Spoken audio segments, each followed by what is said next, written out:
12:23 p.m., one shot from a rooftop. The tent went silent.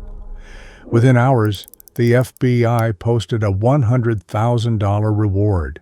This is the minute-by-minute reconstruction of the shot, the forensic trail it left, and the family call that cracked the case.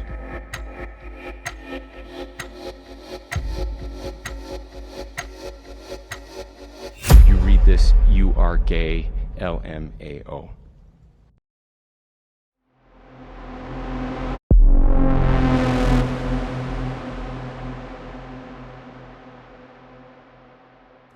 On the morning of September 10, 2025, Utah Valley University woke up to an ordinary weekday. Students crossed the lawns with coffee cups and backpacks. A midday appearance by Charlie Kirk. At 8:29 a.m., cameras captured a gray Dodge Challenger arriving on or near campus. He parked out of the way, then moved across the patchwork of walkways and grass. By 11 a.m., witnesses and footage placed him near a grassy field and an adjacent lot. He watched foot traffic. Students later recalled seeing the same figure near a pedestrian tunnel that runs beneath one of the campus approaches. He used the tunnel's shadow like a curtain, then climbed a stairwell beside the Lozy Center. He wasn't the only person moving at that hour. 1,000 normal sounds on a normal day. At 12 p.m., under a white canopy tent on the lawn, Charlie Kirk took his seat. The crowd leaned in. The plan was familiar. Questions from students, answers in real time, confrontations and counterpoints. At 12:22 p.m., high above that tent, a figure settled into a position along the Lozy Center roofline. From that elevation, he could see the canopy, the seated speaker, the rows of students. The distance, more than 130 meters, was enough to create confusion on the ground if anything happened. 12:23 p.m. A single shot. It struck Charlie Kirk in the neck.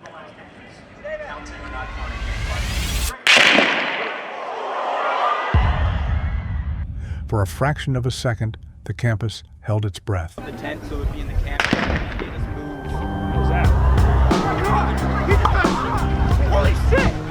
A handful of security moved immediately, lifting Kirk and rushing him toward an SUV.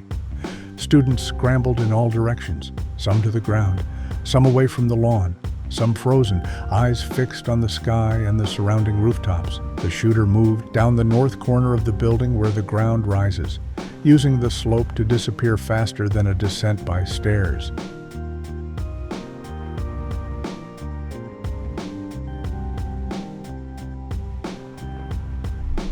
Minutes later, investigators would find what he left behind. A palm print in a position consistent with a descent, a footprint with a distinctive converse outsole pattern, and, nearby, the weapon, a bolt-action hunting rifle.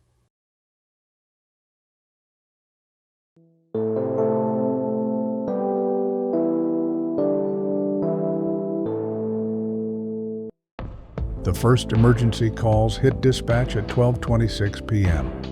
Police began broadcasting a suspect description: jeans, black shirt, a black mask, carrying a long rifle. By 12:37 p.m., the university was in lockdown. Buildings closed, doors checked. Students and staff who could evacuate did so quickly and cautiously. Those who could not were told to shelter in place. Within that same hour, national figures began to post. Former President Donald Trump announced that Charlie Kirk had died. To my great fellow Americans, I am filled with grief and anger at the heinous assassination of Charlie Kirk on a college campus in Utah. Charlie inspired millions, and tonight, all who knew him and loved him are united in shock and horror. Investigators worked two tracks at speed: the crime scene itself and the hunt for a suspect. The rifle had clues of its own. It was a bolt action. The bullets recovered or observed with it bore engraved text, references to internet phrases and memes, the kind of markings that immediately raised questions about motive and message. On the ground near the building's edge, the footwear impression. On a surface along the path down, a palm print. And, scattered through the campus and surrounding area, cameras, university cameras, nearby businesses, traffic cams, each one a potential frame in a timeline. 2 people were detained within hours. Both were released after questioning. Facial recognition runs on available images returned no match. That same day, authorities released stills of a person of interest and asked the public for help. By evening, the FBI announced a reward of up to $100,000 for information leading to the identification and capture of the shooter. You're aware, as has already been reported, the FBI is offering a $100,000 reward for information leading to the identification and arrest of the person responsible for the murder of Charlie Kirk. Behind the scenes, the facts began to align around a name. The break came from inside a family. A man studied the photos that had been released and saw a face he knew, his son, Tyler James Robinson. The father confronted his son. He shared his fear and his suspicion with a trusted family friend, a local bishop. That friend contacted authorities. With that tip, the investigation's momentum shifted. On September 12th, 2 days after the shooting, law enforcement arrested Tyler Robinson at his home, roughly 3.5 hours from Utah Valley University. The distance mattered. It suggested planning, travel before and after.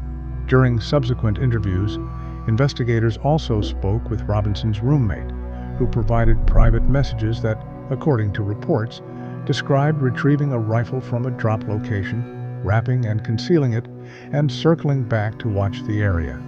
The messages mentioned a scope. They mentioned engraved bullets.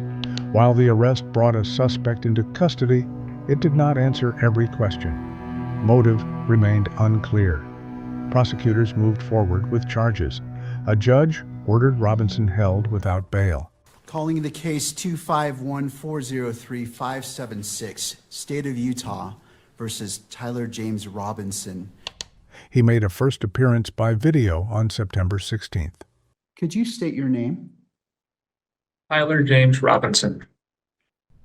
The case's early timeline, arrival at 8:29 a.m., observed movements through late morning, 12:22 positioning, 12:23 shot, 12:26 first 911 calls, 12:37 lockdown, national reward that evening, arrest within 48 hours. Reads like a sequence edited for clarity. What remains are the unanswered questions that shape the way people remember events like this. For now, motive remains unclear. The questions do too, but the timeline is set, and the mark left on public life will not fade quickly.